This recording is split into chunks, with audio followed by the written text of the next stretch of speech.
Special কোনো দিন বা স্পেশাল কোনো অতিথি আসলে কিন্তু চিকেন রোস্ট বা চিকেন কোরমা ছাড়া একদমই চলে না। আমি আজকে চিকেন কোরমাটা রান্না করেছিলাম। কিভাবে রান্না করেছিলাম সেটাই একটু শেয়ার করব। এখানে সোনালী মুরগি নিয়েছি আমি একটা, আর একটার অর্ধেকটা। একটা মুরগি থেকে 8 পিস করে নিয়েছি। টোটাল এখানে 12 পিস মুরগিতে পরিমাণ মতো লবণ, ব্ল্যাক পেপার আর টক দই দিয়ে ম্যারিনেট করে রাখলাম। আর পেঁয়াজ বেরেস্তার সাথে কতগুলো বাদাম ভিজিয়ে রেখেছিলাম, সেই বাদামের খোসা ছাড়িয়ে নিয়েছি। কাঠবাদাম, কাজু বাদাম দুটোই আর কাঁচামরিচ দিয়ে আমি ব্লেন্ড করে নিব। আর একটা মশলা বানাবো, সেখানে আস্ত ধনিয়া, আস্ত জিরা, এলাচ আর একটু জয়ত্রী দিয়ে একটু টেলে নিয়ে আমি ব্লেন্ড করে নিব। প্যানের ভিতরে সয়াবিন তেল দিয়েছি, তার ভিতরে একটু ঘি দিয়ে দিলাম। আর এর ভিতরে এলাচ, গোলমরিচ, শুকনা মরিচ আর তেজপাতা দিয়ে আমি এর ভিতরে দিয়ে দেবো পেঁয়াজ বাটা। পেঁয়াজ বাটা দেওয়ার পরে দিয়ে দেবো এখানে আদা রসুন বাটা দিয়ে খুব ভালোভাবে নেড়েচেড়ে এর ভিতরে আবার পরিমাণ মতো একটু লবণ আর একটু মরিচের গুঁড়া দিব। মরিচের গুঁড়া না দিতে চাইলে না দিবেন, তাতে একদম কোরমাটা সাদা হবে। আমি একটু মরিচের গুঁড়া দিয়েছি, এই কালারটা আমার কাছে ভালো লাগে। দিয়ে মুরগিগুলো দিয়ে দিলাম, খুব ভালোভাবে নেড়েচেড়ে মিক্সড করে নিব।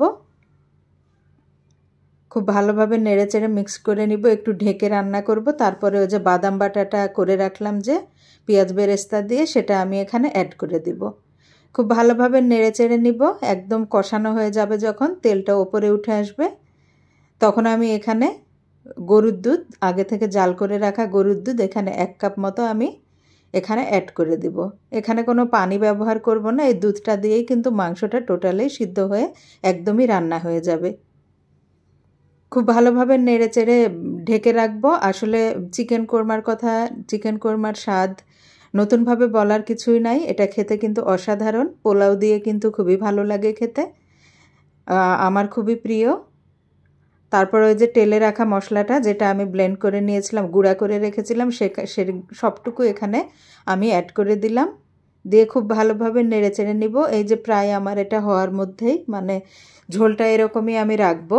তারপর যেহেতু বাদাম বাটা দেয়া আছে, একটুখানি আরেকটু শুকিয়ে যাবে, পরে ঝোলটা টেনে নিবে। পরিমাণ মতো অল্প একটু এখানে 1 চা চামচের মতো চিনি ব্যবহার করেছি।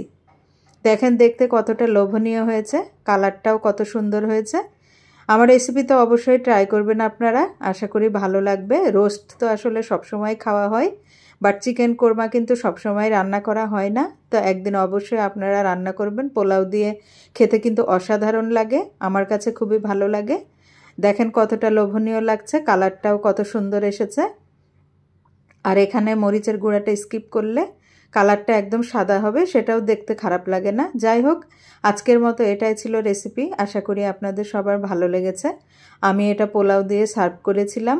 এই তো আমার আজকের লাঞ্চ ছিল। ভালো থাকবেন সবাই, সুস্থ থাকবেন। আল্লাহ হাফেজ।